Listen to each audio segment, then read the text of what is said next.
It's the first ever Fan Friday, and we're going to dive straight into your hottest Arsenal questions. From transfer rumors to squad tactics, nothing is off limits.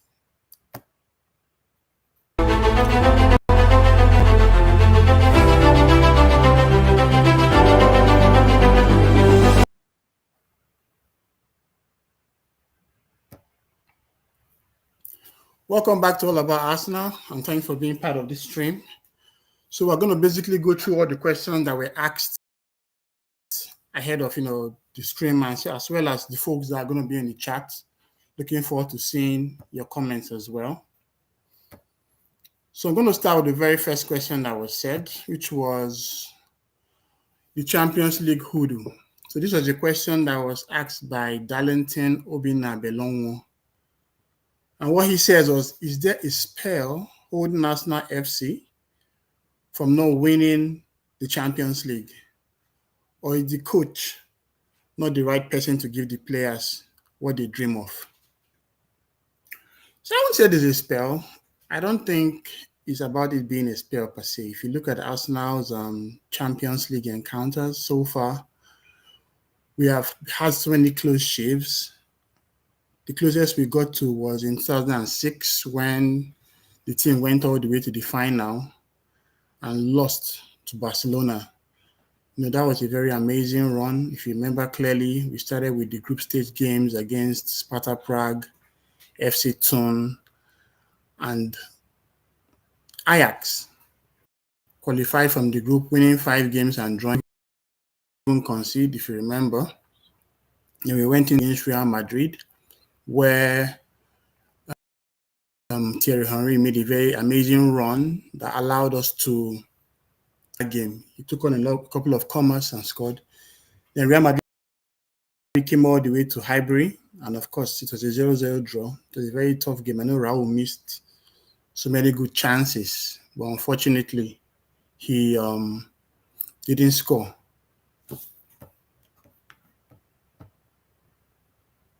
Yeah, I see you in the comment. Hey babe. So he didn't score, and we moved all the way to the quarterfinals, if I remember clearly, against Juventus. And that was a very good game against Juventus. We won them in the first leg, I think 2-0. And of course, we went to the semis against Villarreal, where we now had a very good chance to score the first goal in Highbury. I think it was Kolo Toure who scored that day. Then, of course, in El Madrigal, Juan Roman Riquelme had a penalty that was saved by Jens Lehmann. We went into the final, lost to Barcelona. It was a very terrible game, if I remember. That was the game where we had the likes of Henry miss so many great chances. But after that time, we didn't really have any run in the Champions League, all up until, I think, 2008, 2009, where we went to the semi-final Manchester United. That was the one that John O'Shea scored the only goal at Old Trafford. Then when they actually came to the Emirates, Kieran Gibbs slipped to allow Park Ji-sung score. Then, of course, Cristiano Ronaldo scored a very, very, very crazy goal from, I think, 40 yards or so. That Champions League adventure gone. We didn't have any good opportunity in the Champions League again up until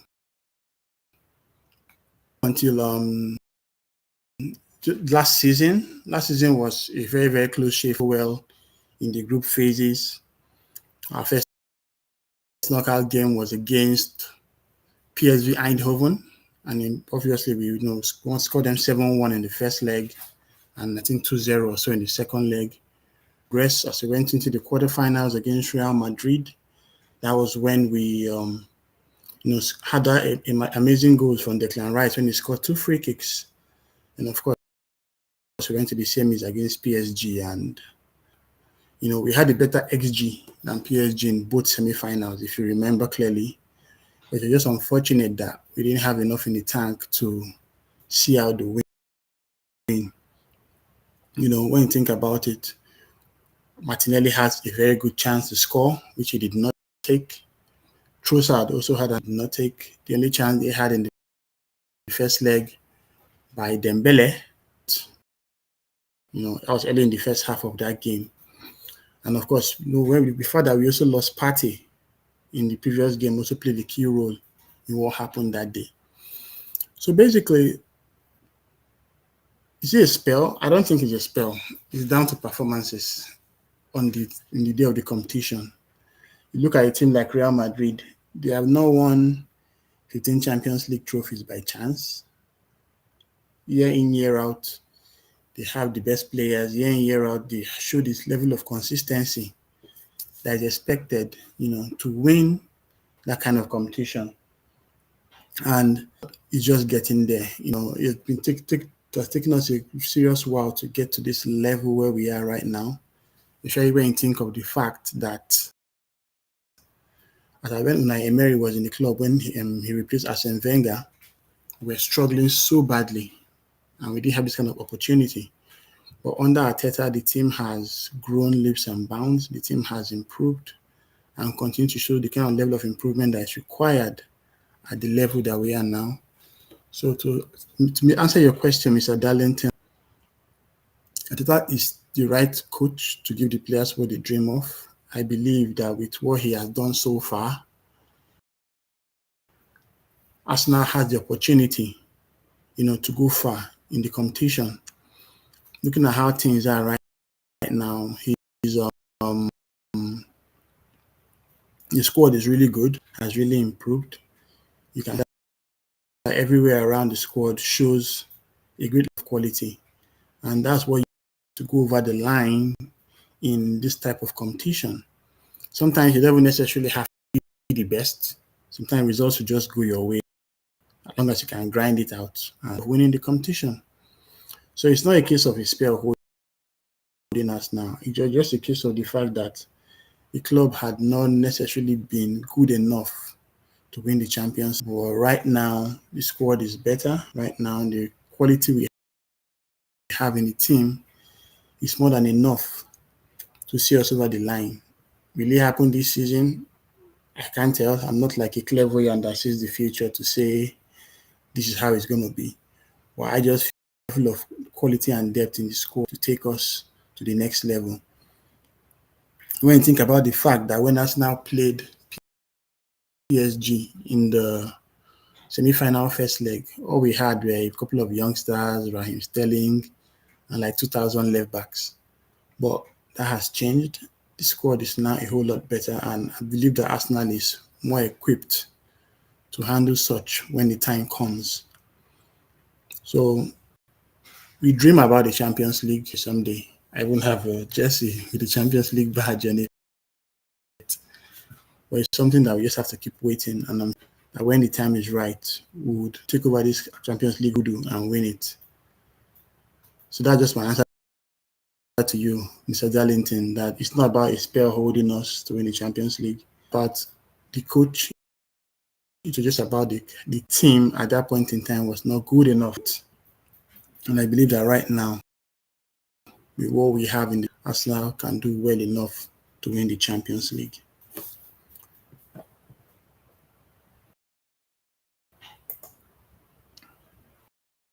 Go to the next question.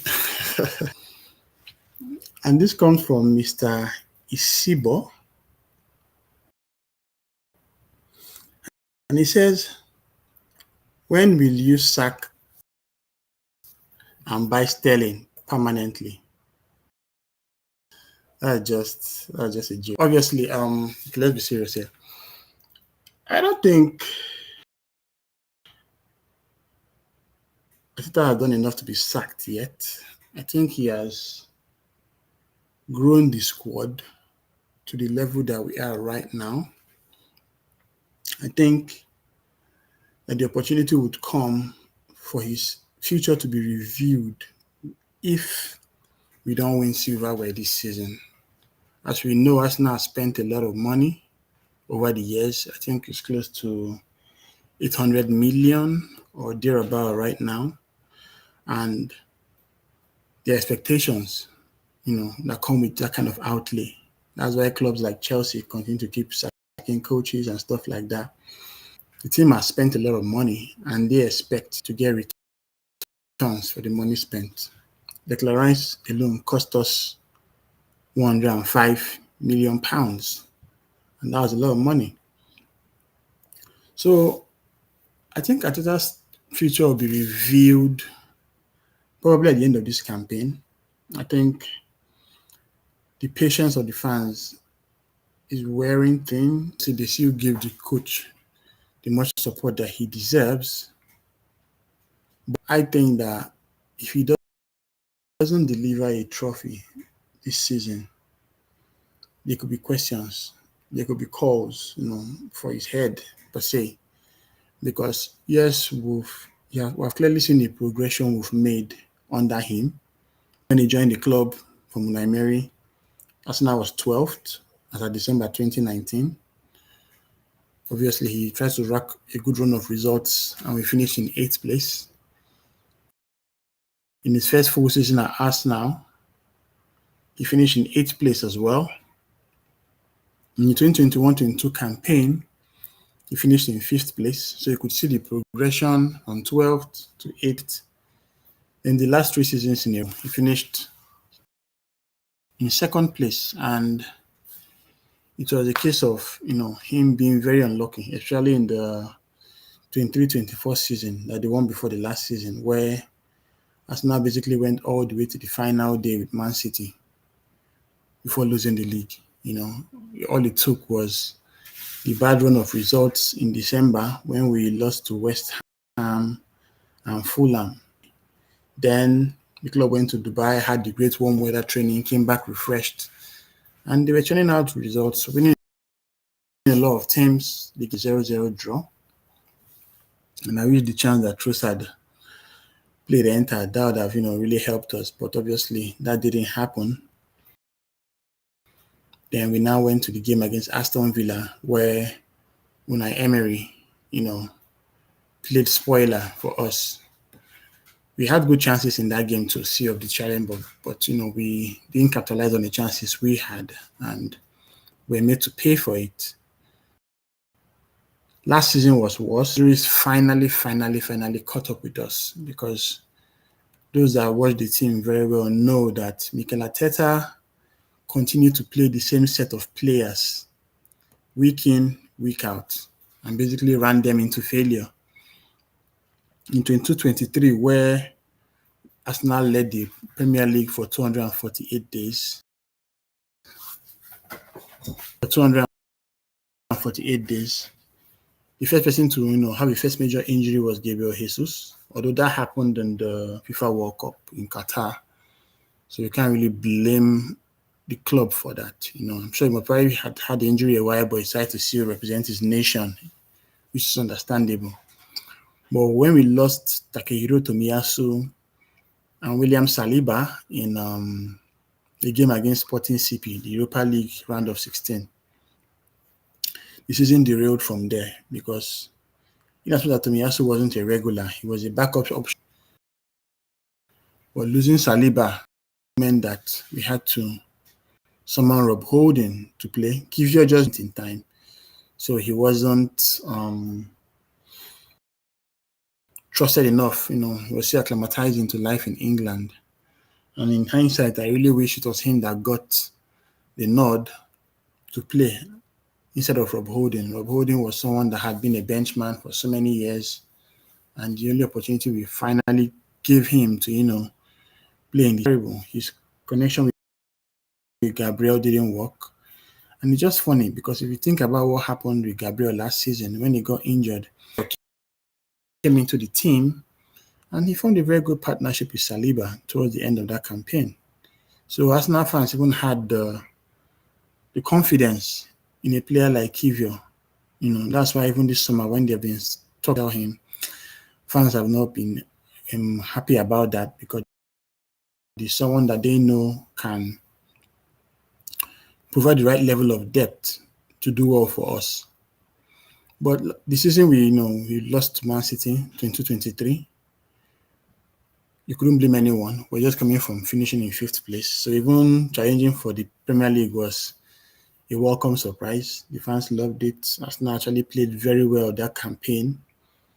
But As it will have it, we didn't win because very terrible results, starting with the 2-2 draw against Liverpool in Anfield. And why that one is quite painful is the fact that 2 goals first. I think it was Gabriel Jesus and Ellie before we allowed, I think it was Salah and Bobby Firmino. Then we had the game against West Ham. Then Saka had the penalty to make it 3-1, but he missed the penalty, and West Ham equalized to make it 2-2. Then we had the game against Southampton. That was the game I didn't just understand. Arsenal were terrible in that game. They're terrible, like legit terrible in that game. Drawing 3-3 with a team that was already confirmed to be relegated.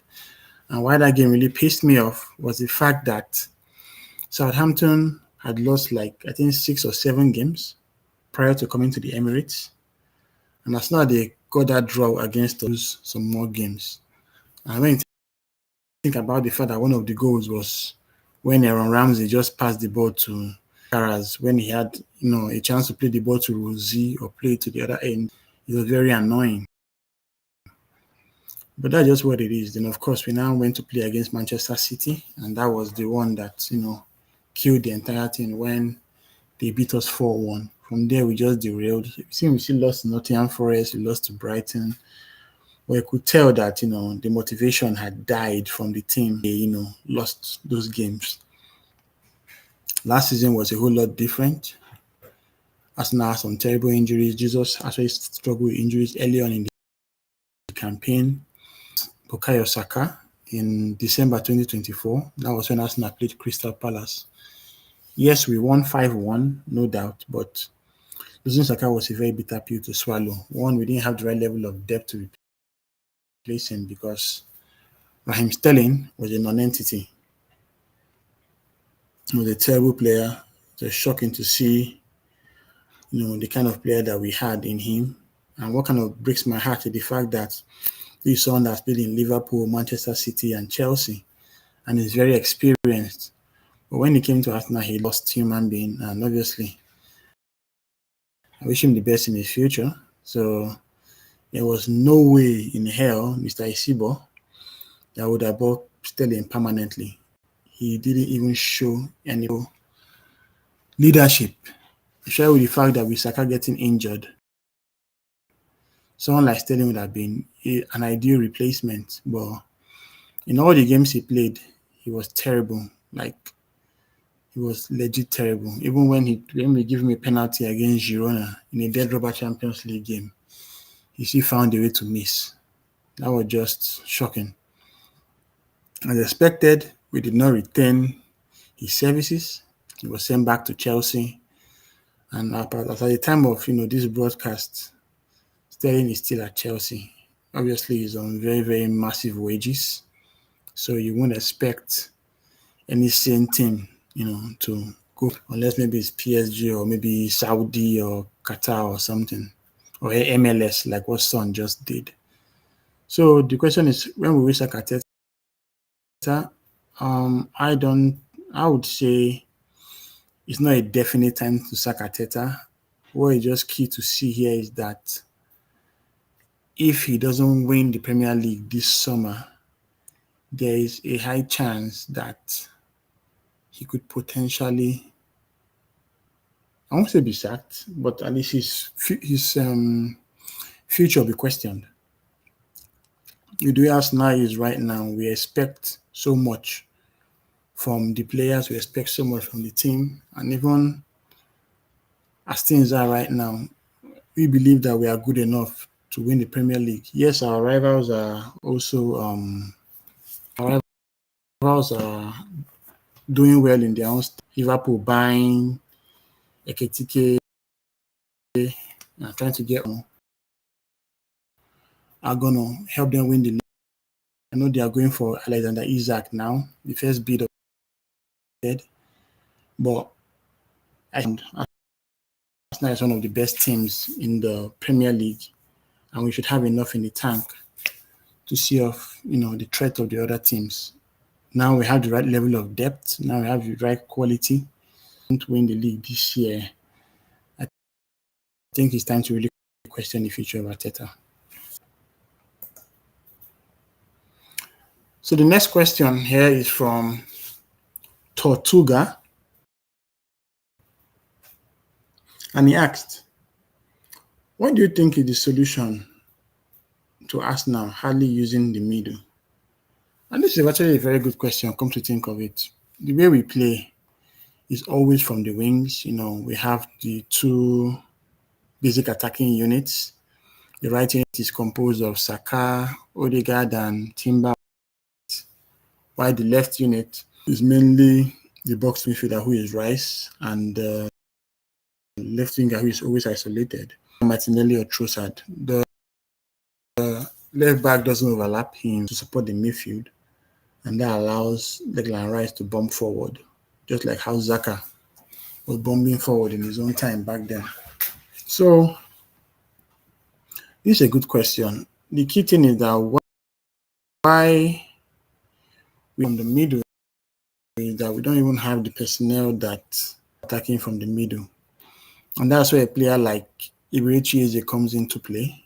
He's someone that cuts into space, especially in the middle of the pack. And even if he starts as a left winger, if someone like Gyökeres goes into the inside left channel, you would expect an Eze to, cut into the middle and add more creativity to the squad. And that's something that, I'm looking forward to seeing. But so with the current squad that we have, we cannot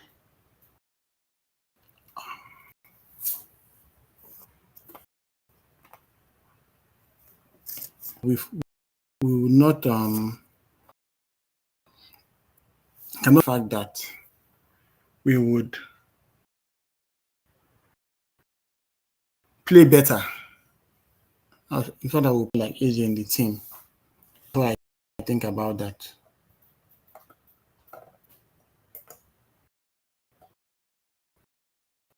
So the next question I have here is from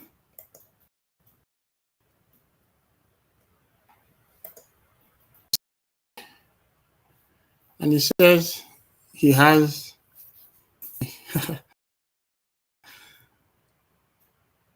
that when we Arsenal win the Premier League and when we Arsenal win the Champions League. Well, it's not like I have the answers to that. So I can't come and tell you. For the Premier League, we have been chasing this for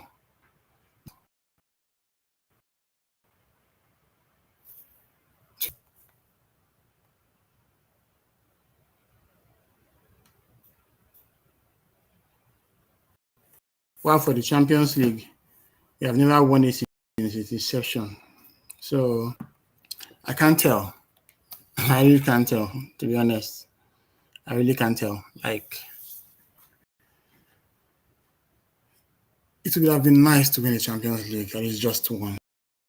It would have been nice once. But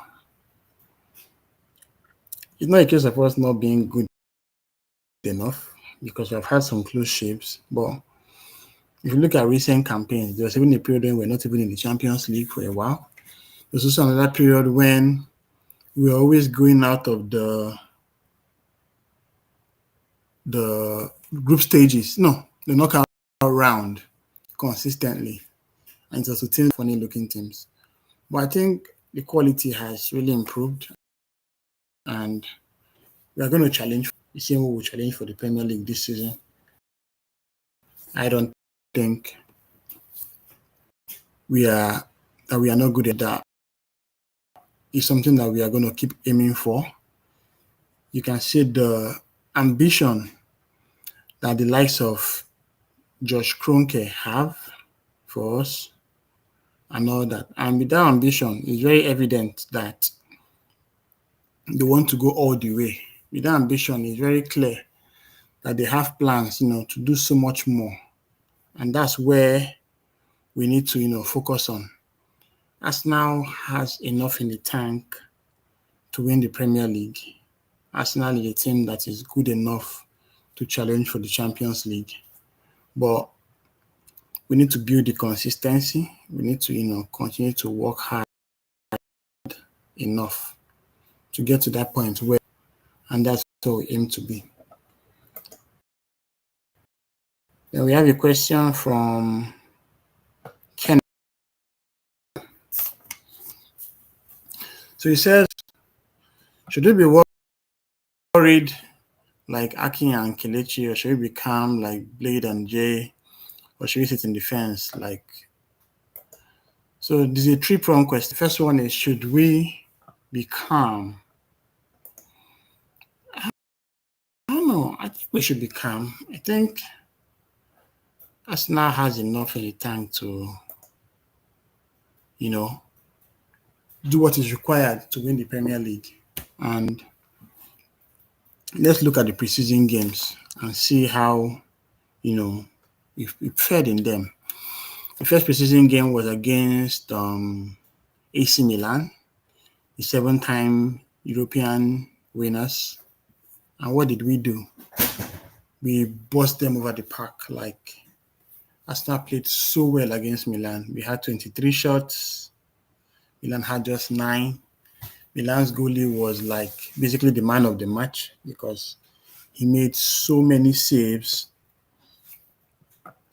And in the end, it was just what the team did. It just showed how we're ready, to challenge. Arsenal played very well in that game. Arsenal actually outplayed them from pillar to post. The penalty shootout, even though they won that, but there's still some good lesson points to take. Keeper Arrizabalaga made 3 good saves. Youngsters like Josh scored some amazing penalties. You could see the confidence flowing through them. Nice ever Max Dahman. That guy is just an amazing talent. To think he's someone that needs to continue to play consistent football this season, to challenge and get better and all that. Then our season game was against Newcastle. And that was a bit different because against Newcastle, they scored very early from Anthony Elanga. Elanga scored, Mikel Merino equalized. And we took the lead when we had an own goal from Alex Murphy. Then, of course, they equalized through Jacob Murphy. There's a Murphy show, I guess, on both ends. Then finally, it was a penalty that settled the contest. That was when Max Dahman made a good run in the box, and he was signed by Joel Linton. So what are we saying here? Singapore, we showed a level of confidence, showed a level of ability that these guys are good enough to challenge. And the squad flew to Hong Kong to take on Tottenham. And that game wasn't bad, although Tottenham had the best. Missing Odobe, Pedro Porro, they both clipped the post. Richarlison missed from point blank range. And of course, the goal that they scored under normal circumstances, that goal would have been cancelled because Miles was tackled by Richarlison. The replay with Kelly was, tackled by Richarlison, but it was meant to still stay, and Papisa scored from quite a distance. So fans are not happy about the result. One is lot. So to see the club lose was not a good thing, but it still happened nonetheless. And of course, after playing Tottenham, we came back to the Emirates, where we took on Villarreal. That was an interesting game to say the least. Now we're heavily exposed. That tried the third goal that Danjuma scored. It was a simple pass from midfield. Well, Christian Nogard had a good game.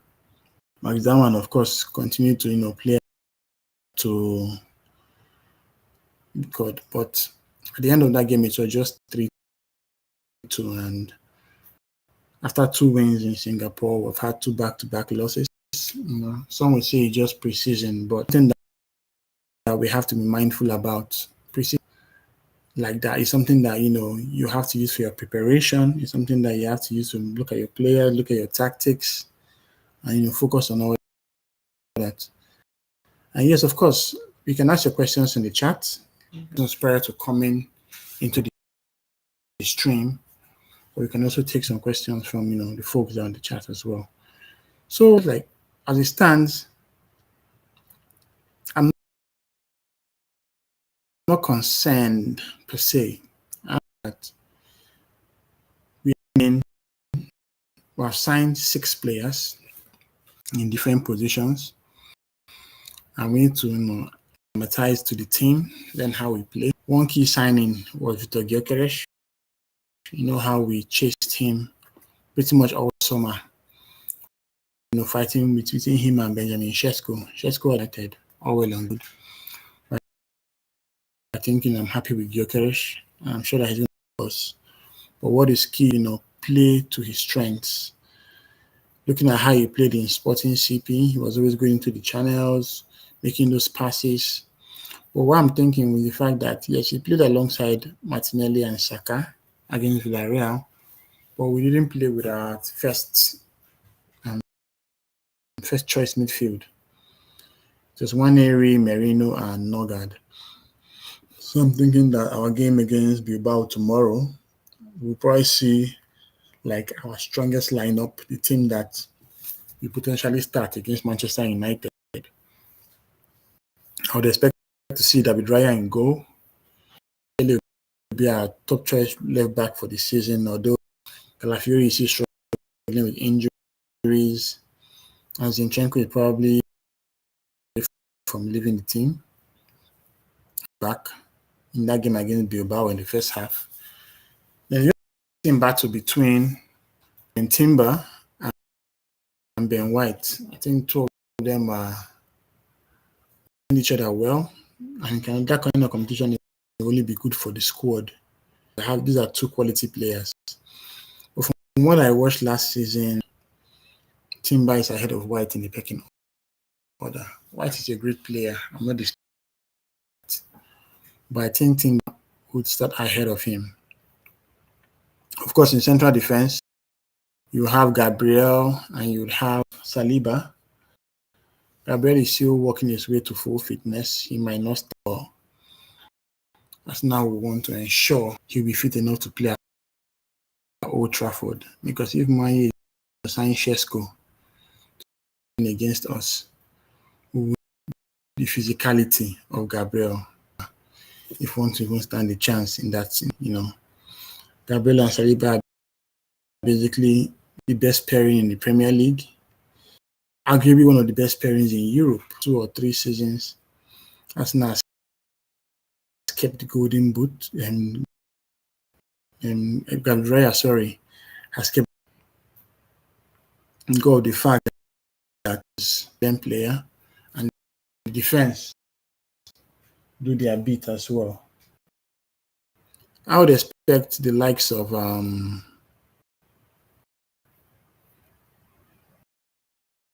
to finally start central midfield. Nogard has been playing a lot of games, but Zubimendi should be the one to get that this time. Ahead of Declan Rice and Martin Odegaard to the club this season. Odegaard has the likes of backup, while Rice has Merino. And in the attack, we would have Martinelli and flanking Gyökeres. Yet, I don't know what the plan is for Eberechi Eze, but face off against Bilbao, and that should be the strong. Speaking of Eze, there was a question that Barak asked, I think. Was it Barak? Yes. He says, do we get to sign this? And Arsenal is striving to get Eze, but We haven't gotten him yet. Crystal Palace have made it clear on what they expect in terms of the financial package for the deal. His release clause is supposed to be £67.5 million, but word on the street is that release clause has expired, which means that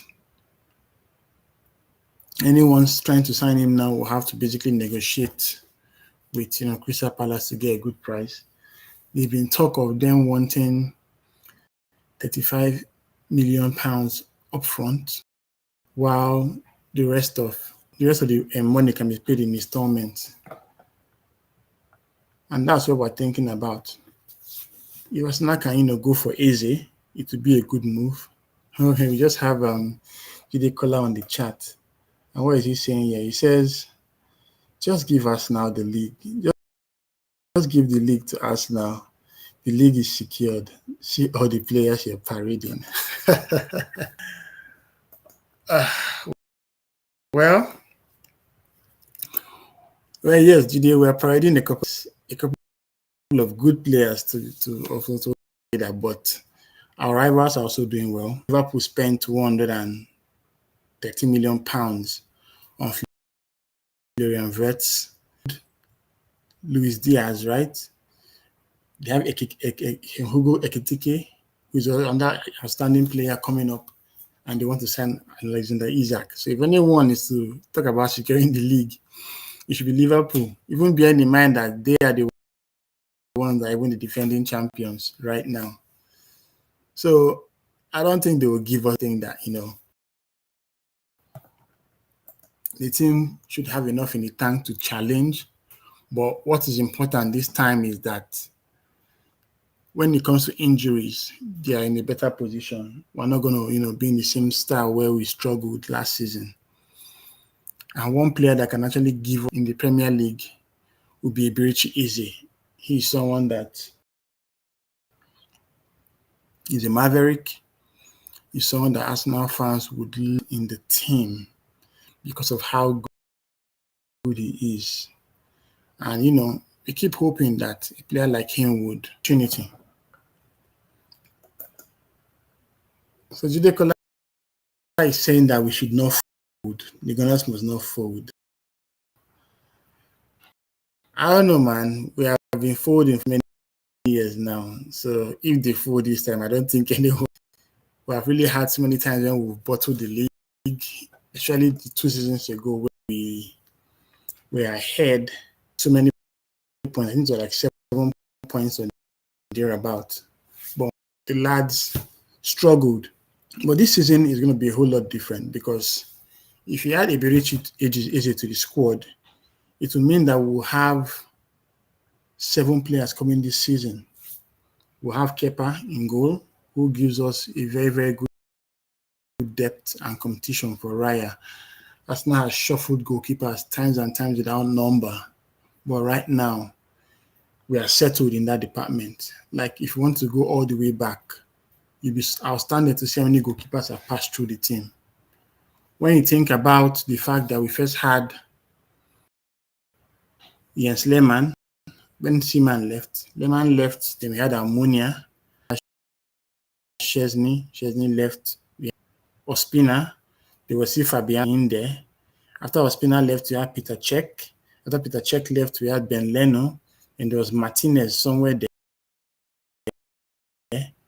And of course, after Ben Leno, we now go higher. So that marigold goalkeepers have been so much. So having someone like Kepa now, level of stability in the goal. Then of course, a young lad that is doing so well in the team. He just joined us. He has played 2 full seasons in Valencia. And after playing in Valencia to understudy Saliba, he's going to be a right centre back that'll be there with us for quite a while. In the left centre back, you have Kivio, you have Gabriel. In the right back, you have White, you have Timber. Of course, the left back, you have Calafiori, you have Zinchenko, you have Miles Lewis Kelly. Then in DM, we lost two midfielders in Pate and Zinchenko and Jorginho, but we should be Mendy. I would say that both guys are upgrades to the guys we had before. You have the likes of Odegaard and Waneri as the right eights, Merino and Rice as the left eights, Saka and Madueke on the right wing, Martinelli and Trossard on the left wing, and of course Gyökeres and Havertz. So there's a question from Samson Akinpelu, and he says, how do you think Arteta can make a new striker effective? Saka wants to cut in at the same time with Martinelli. So, question, Samson, and thanks for asking this question. One key thing we need to understand here that this is the way we have been playing for quite a while. Our tactics sees us, cutting in with our wingers while the center forward, waits for the right opportunity to receive a pass and finishes it off. Most times, with the likes of Kai Havertz, it's usually like link-up play. But in Gyökeres, it's going to be a whole lot different because you think about the fact that Saka will continue to cut in, especially the fact that he has the likes of Odegaard and Timber or White providing that support.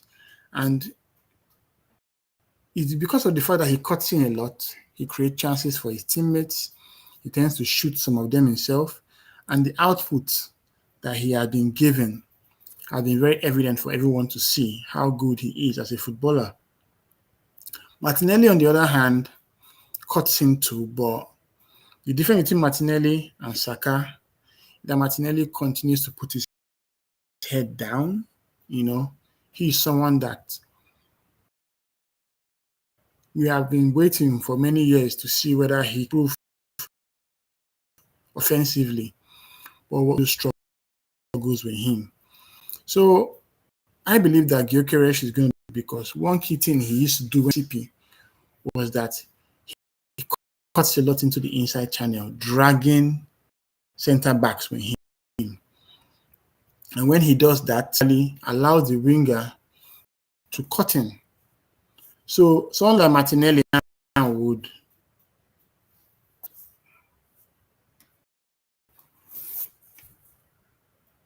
someone like Martinelli now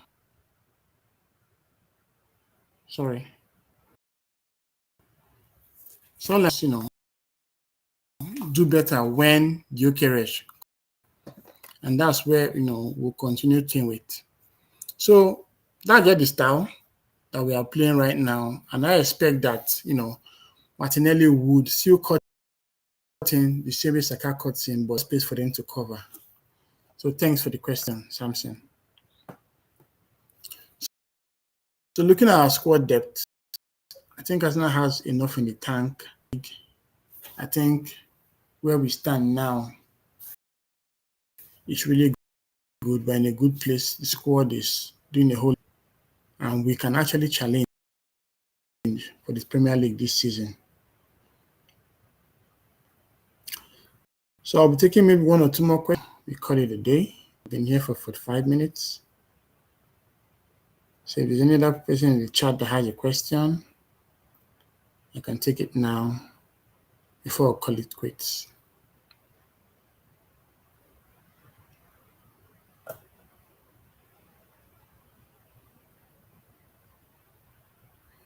Okay, so we know that question in the chat. I think I would like to call this a day. For everyone that tuned in, the idea is to do this every Friday, where we'll take some questions prior to coming into the stream. I'm also going to take some questions while on the stream as well. So do have a lovely day. I'll be speaking about the match preview for the Bilbao game tomorrow morning. And of course,